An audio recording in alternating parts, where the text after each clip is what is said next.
Bonjour et bienvenue sur votre chaîne Moi et les maths. Dans cette vidéo, on va apprendre une autre méthode pour calculer le PGCD de deux entiers. Cette méthode, c'est la méthode d'algorithme d'Euclide. Elle sert à calculer le PGCD de deux entiers, c'est-à-dire le plus grand entier diviseur commun entre les deux entiers. Son utilité, c'est de simplifier les fractions pour pouvoir les résoudre. PGCD, P c'est le plus, G c'est le grand, C c'est le commun, D c'est le diviseur. La méthode d'algorithme d'Euclide y repose sur cette propriété. Soit A et B deux entiers, si A supérieur à B, le PGCD de A et B égale le PGCD de B et R, tel que R, c'est le reste de la division de A par B, c'est-à-dire A, si on divise par B, c'est P, donc A s'écrit de la manière suivante, P fois B plus R. R, c'est la reste de la division de A par B. R doit être compris entre 0 et P. On utilise cette propriété jusqu'à l'obtention d'un reste nul. Et le PGCD, ce sera le dernier reste non nul. Pour appliquer cette méthode, on va donner un exemple. Exemple, calculer le PGCD de 556 et 148. En appliquant la propriété, donc on divise le plus grand par le petit qui est 148. Donc on divise 556 par 148. On effectue la division euclidienne, 556 par 148. Donc ça fait 3.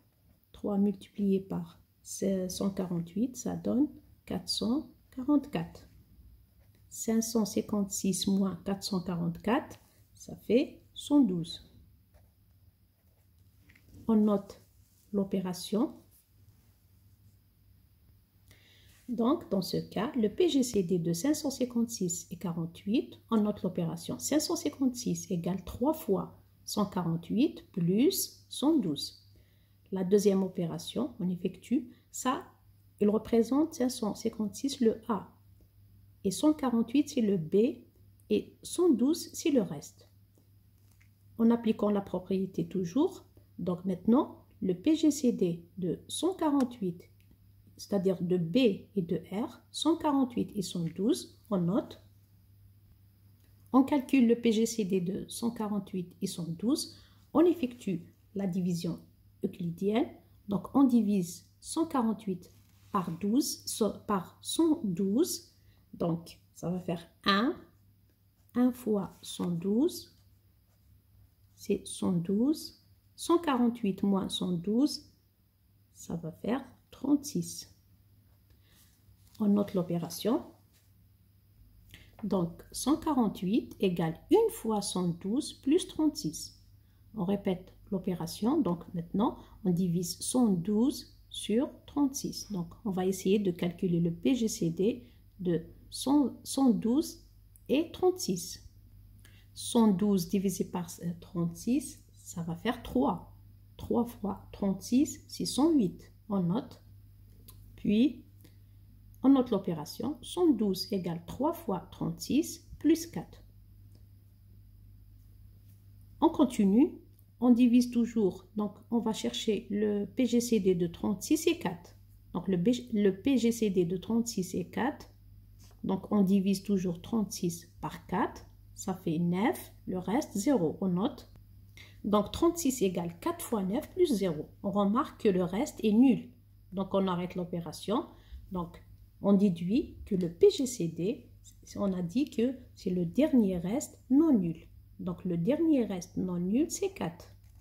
Donc, le PGCD de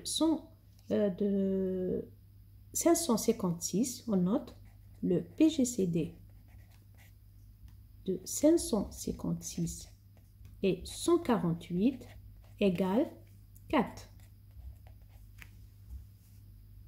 Voilà, on a trouvé que le PGCD de 556 et 48 égale 4. Du coup, on a fait les deux méthodes. La première méthode, c'est les soustractions successives. Et la deuxième méthode, c'est l'algorithme d'Euclide. Juste une petite remarque, la méthode d'algorithme d'Euclide est plus rapide que la méthode des soustractions successives. Voilà, j'espère que c'est bien clair pour vous, les deux méthodes. Au revoir, à bientôt.